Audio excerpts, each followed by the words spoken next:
EH Bildu está dispuesta a llegar a un acuerdo con la Diputación Foral de Guipúzcoa de cara a las nuevas tarifas de transporte público en Guipúzcoa en el 2019.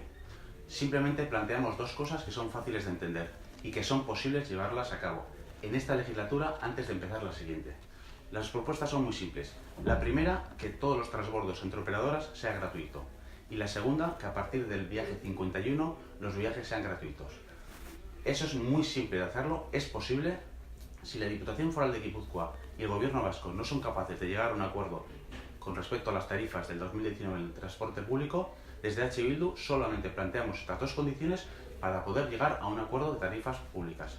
La legislatura pasada, EH Bildu hizo grandes avances en el transporte público.